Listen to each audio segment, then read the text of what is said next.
கான்ஸ்டன்டைனிக்கான்னு சொல்லக்கூடிய ஒரு நகரம் ரஷ்யாவோட அஃபென்சிவ்க்கு உக்ரைனில் ரொம்ப தேவைப்படக்கூடிய ஒரு நகரமாக இருந்துச்சு. அது எப்போ வீழ்ச்சி அடைய போகுது, ரஷ்யா அந்த நகரத்தை எப்போ கைப்பற்ற போகிறாங்கன்னு சொல்லி கடந்த சில நாட்களாகவே அந்த பரபரப்பானது இருந்துச்சு. சில நாட்களுக்கு முன்னாடி பார்த்த பதிவுன்னு அதை சொல்லியிருப்பேன். அது அவுட் அண்ட் ஸ்கர்ட்ஸ் கிட்டத்தட்ட ஒரு 200க்கும் அதிகமான கட்டிடங்களை ரஷ்யா அந்த இடத்துல பிடிச்சிட்டாங்க.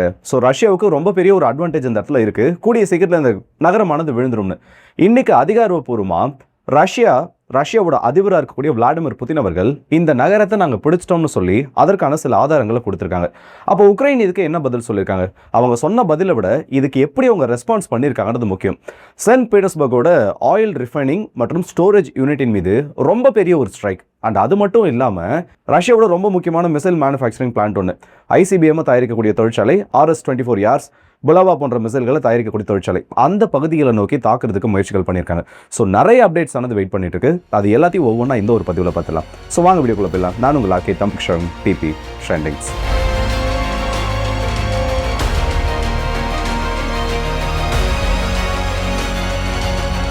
அண்ட் இன்றைக்கி நம்மளோட தமிழக அரசியலுக்கான சேனலில் செந்தில் பாலாஜி அவர்கள் தமிழக காவல்துறை எப்படி சுற்றி வளைக்குதுன்றதை பற்றியும், அனிதா ராதாகிருஷ்ணன் அவர்களுக்கு ஜாமீன் கிடைக்கிறதுக்கு ரொம்ப முக்கியமாக இருந்த அந்த காரணம் பற்றியும், ஆளுநர் அவர்கள் தமிழக அரசோட சில மோதல் போக்க மீண்டும் தொடங்கியிருக்காருன்னு ஒரு சர்ச்சையானது வந்திருக்கு. ஸோ அவருக்கு உண்மையிலே தமிழக அரசியலில் என்னென்ன அதிகாரங்கள் இருக்குது, அவனால் என்ன பண்ண முடியும் என்ன பண்ண முடியாதுன்னு சொல்லி தெளிவாக ஒரு காணொலி போட்டிருக்கோம். ஆனால் அதில் முக்கியமாக பார்த்தீங்கன்னா ஆளுநரோட அந்த அதிகாரங்கள், தமிழக அரசினோட முடிவுகளில் அவர் எப்படியெல்லாம் தலையிடலாம், இல்லை என்னென்ன அவரால் பண்ண முடியாதுன்னு சொல்லி ரொம்பவே தெளிவாக பேசியிருக்கோம். ஸோ கண்டிப்பாக பாருங்கள், பார்த்துட்டு உங்களோட கருத்துக்களை சொல்லுங்கள். அந்த காணொலியோட லிங்க்ன்றதை நான் கீழே ஃபஸ்ட் கமெண்ட்டில் பின் பண்ணி வைக்கிறேன். அண்ட் சப்ஸ்கிரைப் பண்ணிக்கோங்க. உங்களோட ஃப்ரெண்ட்ஸ் அண்ட் ஃபேமிலிக்கும் இந்த காணொலி ஷேர் பண்ண மறக்காதீங்க. முதல்ல ரஷ்யாவோட அறிவிப்பு என்னன்றதை பார்த்துருவோம். ஏன்னா இந்த கான்ஸ்டன்டைனிக்கான்னு சொல்லக்கூடிய அந்த ஒரு நகரத்தோடு சேர்த்து இன்னும் முக்கியமான 5 செட்டில்மெண்ட்ஸை பிடிச்சதாக சொல்லியிருக்காங்க. இன்னைக்கு ரஷ்யாவோட மினிஸ்ட்ரி ஆஃப் டிஃபென்ஸோட பிரீஃபிங். ஏன்னா டெய்லி ரஷ்யாவோட மினிஸ்ட்ரி ஆஃப் டிஃபென்ஸ் ஒரு அறிவிப்பு கொடுப்பாங்க. இன்னைக்கு யுத்த காலத்தில் என்னெல்லாம் மாற்றம் நிகழ்ந்திருக்கு, இல்லை யுத்த காலத்தில் எந்தெந்த பகுதிகளில் அவங்க முன்னேறி இருக்காங்கன்னு சொல்லி டெய்லி அவங்களோட பிரீஃபிங் ஆனது இருக்கும். இது எப்பயுமே எண்ட் ஆஃப் த டேவில் அவங்களோட ஒரு அறிவிப்பாக இருக்கும். ஆனால் இன்னைக்கு காலையில் ரஷ்யாவோட மினிஸ்ட்ரி ஆஃப் டிஃபென்ஸ் சார்பாக முக்கியமான ஒரு அறிவிப்பு வெளியிடப்படுது. புதின் அவர்கள் பேசிய ஒரு காணொலி மற்றும் அதற்கப்புறமா சில லைவ் ஆனது மினிஸ்ட்ரி ஆஃப் டிஃபென்ஸ்னால இந்த இடத்துல ஒளிபரப்பப்படுது. அதில் அதிகாரப்பூர்வமாக ரஷ்யாவோட அதிபர் டான்பாஸ் ரீஜனோட ரொம்ப முக்கியமான கவச நகரமாக இருக்கக்கூடிய இந்த கான்ஸ்டன்டைனிக்கா விழுந்துருச்சுன்ற ஒரு அறிவிப்பை கொடுக்குறாங்க. இது கூடவே சேர்த்து அந்த நகரத்தோட மையப்பகுதியில் எடுக்கப்பட்ட சில புகைப்படங்கள், ட்ரோன் ஃபுட்டேஜ், ரஷ்யாவோட கொடி அங்கே இருக்கக்கூடிய அட்மினிஸ்ட்ரேஷன் பில்டிங்கில் ஏற்றப்படுறதுன்னு சொல்லி பல்வேறு விதமான ஆதாரங்கள்ன்றதும் வெளியிடப்படுது. ஒரு நிமிஷம், நேற்று வரைக்கும் பார்த்தோன்னா ரஷ்யாவால் அந்த சிட்டி சென்டரை ரீச் பண்ண முடியல. அண்ட் அது மட்டும் இல்லாமல் அந்த நகரத்தோட மையப்பகுதி அடைஞ்சிட்டாலும் அதுக்கப்புறம் ரஷ்யா பிடிக்க வேண்டிய இடங்கள் ஆனது அதிகம். அப்போ புதின் அவர்கள் எதை மென்ஷன் பண்ணுறாரு, நகரத்தை பிடிச்சிட்டோன்னு சொல்கிறாரு. நகரத்தை பிடிக்கிறதுனா அதை ஃபுல்லாக பிடிச்சிட்டாங்களா, இல்லை அந்த நகரத்தோட பாதி வரைக்கும் பிடிச்சிட்டாங்களா, இல்ல பாதிக்கும் அதிகமான பகுதிகள், பெரும்பான்மையான பகுதிகள் ரஷ்யாவோட கண்ட்ரோல்ல இருக்குன்னா அப்ப அது அந்த நகரத்தோட வீழ்ச்சியா தான் கருதப்படும்.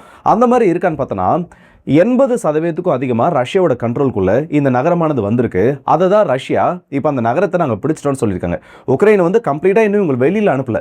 ஆனால் உக்ரைனோட படைகளை ஒரு இடத்துல கார்னர் பண்ணியிருக்காங்க. இந்த கான்ஸ்டன்டைனிக்கா நான் சொல்லக்கூடிய அந்த ஒரு நகரத்தில் மிகப்பெரிய ஒரு லைப்ரரி ஆனது இருக்கு. அண்ட் அது மட்டும் இல்லாமல் ஒரு வார் மியூசியமும் இருக்கு. அது கரெக்டாக எந்த இடத்துல இருக்குன்னு பார்த்தோன்னா இந்த நகரத்தோட வடகிழக்கு திசையில் இருக்கு. அந்த பகுதி வரைக்கும் ரஷ்யா இப்போ முன்னேறிட்டாங்க. அந்த பில்டிங்ன்றதையும் கேப்சர் பண்ணிட்டாங்க. மீதம் இருக்கக்கூடிய இடம் பார்த்தோன்னா ரொம்ப ஒரு குறுகலான இடம்.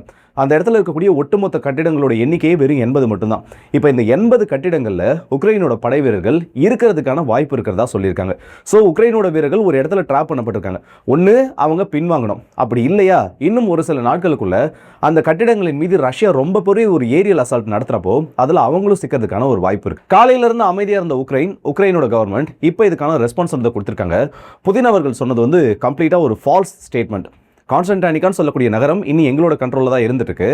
ரஷ்யாவோட ப்ரொபகண்டாவில் இதுவும் ஒரு பகுதின்னு சொல்லியிருக்காங்க. அவங்க நாங்கள் பிடிச்சிட்டோன்னு சொன்னதுக்கு ட்ரோன் ஃபுட்டேஜ் கொடுத்தாங்க. ரஷ்யாவோட வீரர்கள் அந்த அட்மினிஸ்ட்ரேட்டிவ் பில்டிங்கை பிடிக்கிறது அதெல்லாம் கொடுத்தாங்க. அப்போ இன்னமும் இந்த நகரம் உங்களோட கண்ட்ரோலில் இருக்குன்றதுக்கு நீங்கள் எதுவும் எவிடன்ஸ் வச்சிருக்காங்க உக்ரைனை பற்றி எல்லாம் கேள்விகள் கேட்குறப்போ அதுக்கான எவிடன்ஸ் அவங்க எதுவும் சப்மிட் பண்ணலை. மேபி இந்த நகரமானது விழுந்துருச்சுன்னு சொல்கிறப்போ அது மிகப்பெரிய அளவு சைக்காலஜிக்கல் வார்ஃபேராக மாறதுனால அதை அவங்க ரிஜெக்ட் பண்ணியதுக்கான சான்ஸும் இருக்குது. ஸோ ஆல்மோஸ்ட் பார்த்தோன்னா 80% அதிகமான பகுதிகள் ரஷ்யாவோட கண்ட்ரோலில் வந்துருச்சு. இது அந்த நகரத்தோட வீழ்ச்சியாக தான் கருதப்படும். இதுக்கப்புறம் ரஷ்யாவுக்கு வந்து பெருசா எந்த ஒரு பேரியரும் கிடையாது. அடுத்தது பார்த்தோன்னா நிப்ரோ மாகாணத்திலையும் அதற்கும் மேலே பார்த்தோன்னா கார்கிவ்ல மட்டும்தான் மிகப்பெரிய அளவு லேயர்டு டிஃபென்ஸ் நெட்வொர்க்ன்றதை உக்ரைன் கிரியேட் பண்ணி வச்சிருக்காங்க. ஸோ அது வரைக்கும் ரஷ்யா ரொம்ப அதிகப்படியான வேகத்தில் இதுக்கப்புறம் முன்னேற முடியும். கூடிய சீக்கிரத்தில் டான்போஸோட வீழ்ச்சின்றதும் இந்த ஒரு நகரத்தோட, அதாவது கம்ப்ளீட்டான வீழ்ச்சின்றதும் இந்த நகரம் பிடிக்கப்பட்டதுலேருந்து தொடங்க போகுது. இதோடவே சேர்த்து இன்னும் சில நகரங்களை பிடிச்சதா சொன்னாங்கல்ல, அது என்னென்ன இருக்குன்னு பார்த்தோன்னா கார்கிவ் ரீஜனில் இருக்கக்கூடிய ஷிவிகிவ்கா, நொவேமர், செர்னஷன்யா, டுசலோவிகா மற்றும் டொனட்ஸ் மாகாணத்தில் இருக்கக்கூடிய வர்சுலிகா, இந்த 5 நகரங்களும் சின்ன நகரங்கள் தான், பெருசு கிடையாது. இது இன்னைக்கு ரஷ்யாவோட கண்ட்ரோல்குள்ள வந்ததாகவும் ரஷ்யாவோட மினிஸ்ட்ரி ஆஃப் டிஃபென்ஸ்ல இருந்து ஒரு அறிவிப்பு கொடுத்திருக்காங்க. சரியா இருக்கே, ரஷ்யா வந்து அந்த நகரத்தை பிடிச்சிட்டாங்க. இந்த நகரத்தை ரஷ்யா பிடிச்சது வந்து ரொம்ப முக்கியமான ஒன்று. ஏன்னா செசிவியாரோட யுத்தம் தொடங்குறப்பவே அடுத்த குறி இதுதான் தெரிஞ்சிருச்சு. கிட்டத்தட்ட 3 வருஷமா அந்த பேட்டில் தொடங்கி 3 வருஷத்துக்கு அப்புறமா ரஷ்யா வந்து இந்த பகுதியை டேக் ஓவர் பண்ணியிருக்காங்க. அந்த அளவுக்கு ஃபோர்ட்டிஃபைட் பொசிஷனா உக்ரைன் இதை மாற்றி வச்சிருந்தாங்க. அப்படி இருக்கப்போ அதை பிடிச்சது ரஷ்யாவுக்கு ரொம்ப முக்கியமான வெற்றியாக தான் பார்க்கப்படுது. அப்படின்னா உக்ரைனுக்கு ரொம்ப பெரிய ரெஸ்பான்ஸை பண்ணிருக்கணும்ல. அந்த ரெஸ்பான்ஸ்ல ஒரு இடம் மாட்டிக்கிச்சு. உக்ரைன் வந்து இந்த ரெஸ்பான்ஸை 2 விதத்தில் கொடுத்துருக்காங்க. ஒன்று பார்த்தோன்னா ரஷ்யாவோட ரொம்ப முக்கியமான ஒரு பாலிஸ்டிக் மிசைலை உருவாக்கக்கூடிய ஐசிபிஎம்ஸை உருவாக்கக்கூடிய ஒரு மிசைல் மேனுஃபேக்சரிங் பிளான்ட், அதன் மீது தாக்குதல் நடத்துறதுக்கு முயற்சிகள் நடத்தப்பட்டிருக்கு. இன்னொன்று சென்ட் பீட்டர்ஸ்பர்கின் மீது தாக்குதல் நடத்துறதுக்கு முயற்சிகள் பண்ணப்பட்டிருக்கு. இதில் அந்த பாலிஸ்டிக் மிசைல்ஸை தயாரிக்கக்கூடிய பிளான்ட் தப்பிச்சிருச்சு. ஆனால் சென்ட் பீட்டர்ஸ்பர்கில் இருக்கக்கூடிய ஆயில் ரிஃபைனரி மற்றும் ஆயில் ஸ்டோரேஜ் யூனிட் ஆனது மாட்டிருச்சு. 2 ஸ்டோரேஜ் டேங்க் கம்ப்ளீட்டாக டிஸ்ட்ராய்ட். அந்த ஸ்டோரேஜ் சைட்டில் இருக்கக்கூடிய ரிஃபைனிங் டேங்க்ஸில் 2 டேங்க் கம்ப்ளீட்டாக காலி. அதில் வந்து மிகப்பெரிய அளவு தீ விபத்து ஏற்பட்டு முற்றிலும் அழிக்கப்பட்டதாக சொல்லியிருக்காங்க. மொத்தமாக வந்து 128க்கும் அதிகமான ட்ரோன்களை வந்து உக்ரைன் ஃபயர் பண்ணதாக சொல்லியிருக்காங்க. இதில் 75க்கும் அதிகமான ட்ரோன்கள் லெனின்கிராட் ரீஜனில் மட்டுமே டிஃபெண்ட் பண்ணப்பட்டிருக்கு. மீதம் இருக்கக்கூடிய ட்ரோன்கள் சென்ட் பீட்டர்ஸ்பர்க் நோக்கி அனுப்பப்பட்டிருக்கு. இதில் ஆல்மோஸ்ட் வந்து நாங்கள் எல்லாத்தையும் டிஃபெண்ட் பண்ணிட்டோம்னு சொல்லி ரஷ்யா சொல்லியிருக்காங்க. ஆனால் கீழே சில இம்பாக்டர் ட்ரோன்கள் ஏற்படுத்திருக்கு. ஓவராலாக விசிபிளாக வந்திருக்கக்கூடிய அந்த ஃபுட்டேஜ்லாம் எடுத்து பார்க்குறப்போ அட்லீஸ்ட் ஒரு 15 ட்ரோன்களாவது சென்ட் பீட்டர்ஸ்பர்க்குள்ள அதோட பாதிப்பை ஏற்படுத்திருக்கு. அதனால அந்த ஸ்டோரேஜ் சைட்டுக்கு ரொம்ப பெரிய ஒரு இழப்பானது ஏற்பட்டிருக்கு. இது ரஷ்யாவோட வார் மிஷனை ஸ்டாப் பண்ணுறதுக்கு உதவுன்றதை ஜெலன்ஸ்கி அவர்கள் தெளிவாக தெரிஞ்சு வச்சிருக்காரு. ஏன்னா சென்ட் பீட்டர்ஸ்பர்க்ல இருந்து மிகப்பெரிய அளவு கச்சா எண்ணெயை ரஷ்யா ஏற்றுமதி பண்ணிட்டு இருக்காங்க. நல்லா கவனத்தில் வச்சுக்கோங்க. இதை ரிஃபைன் பண்ணுறதுல ஏற்படக்கூடிய அந்த இழப்புன்றது ரொம்ப பெரிய ஒரு லாஸை கொடுக்கும். ஸ்டோரேஜ் சைட்டில் உடனடியாக ஏற்றுமதி பண்ணுறதுக்கு தயாராக இருக்கக்கூடிய அந்த பொருட்களின் மீது ஏற்படக்கூடிய அந்த பாதிப்பானது கம்மி டைமில் அதிக பாதிப்பை கொடுக்கும். ஸோ ரெண்டுத்துக்குமே வித்தியாசமானது இருக்குது. உக்ரைனுக்கு இதில் ஒரு வெற்றியும் கிடச்சிருக்கு. ஆனால் அதே நேரத்தில் இந்த இடத்துல ஹீரோவா Su-57 என்ட்ரி ஆயிருக்கு. என்னடா சம்மந்தமே இல்லாமல் இதில் Su-57 என்ட்ரி வருதுன்ற மாதிரி நிறைய நபர்கள் யோசிக்கலாம். அந்த பாலிஸ்டிக் மிசைல் பிளான்ட்னு ஒன்று சொன்னல, அது எந்த இடத்துல இருக்குன்னு பார்த்தோன்னா உட்முட் ரிப்பப்ளிக்கில் இருக்கக்கூடிய வோட்கின்ஸ்க் மெஷின் பில்டிங் பிளான்ட்னு சொல்லுவாங்க. இது ரஷ்யாவோட சாலிட் ப்ரொபலண்ட் பாலிஸ்டிக் மிசைல்ஸை உருவாக்குறதுக்கான ஒரு தொழிற்சாலை. இதில் தயாரிக்கப்படக்கூடிய சில முக்கியமான ஏவுகணைகள் என்னென்னு பார்த்தோன்னா RS-24 யாஸ், புலாவா பாலிஸ்டிக் மிசைல். இது ரெண்டுமே வந்து ரஷ்யாவோட ஐசிபிஎம் கேட்டகரிக்கு கீழே வரக்கூடியது.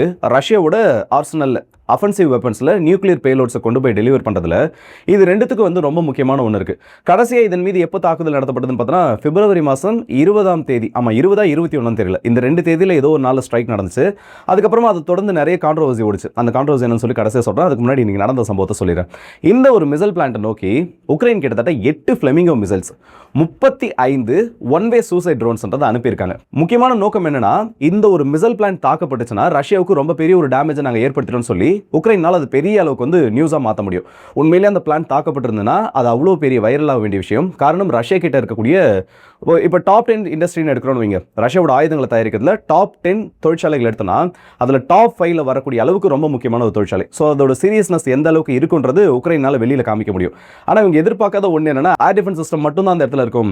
அதை வச்சு மட்டும் தான் இவங்க கவர் பண்ணுவோம்னு நினைக்கிறப்போ Su-57 அந்த பாதுகாப்பு பணிகள் அந்த இடத்துல ஈடுபட்டு வந்திருக்கு.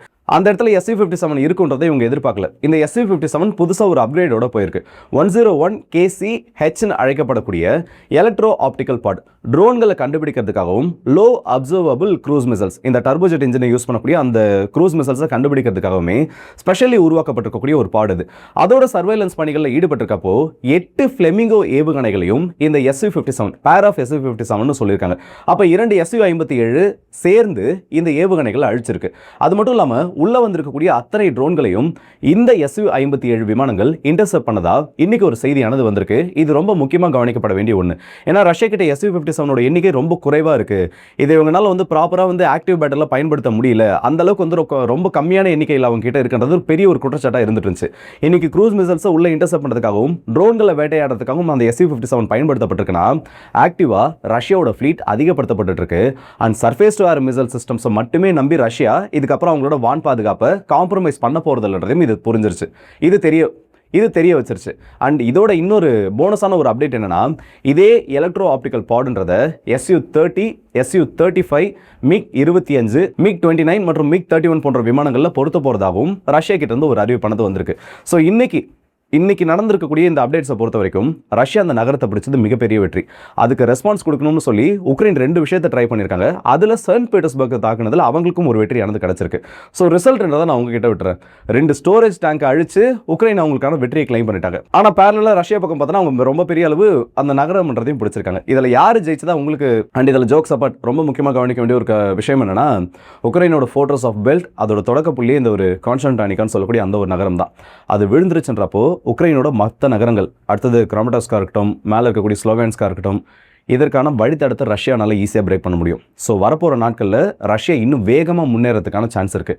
அண்ட் இதுக்கு நடுவில் அந்த போலாந்து சம்மந்தப்பட்ட பிரச்சனை அதுவும் பெரிய பேசு பொருளாக மாறி இருக்குது. பால்டிக் நாடுகள் இன்றைக்கி ரொம்ப முக்கியமான ஒரு ரெஸ்பான்ஸ் அதை கொடுத்துருக்காங்க. அண்ட் போலாந்தோட பிரைம் மினிஸ்டர் அது சம்மந்தப்பட்ட ஒரு செய்தியை சொல்லியிருக்காரு.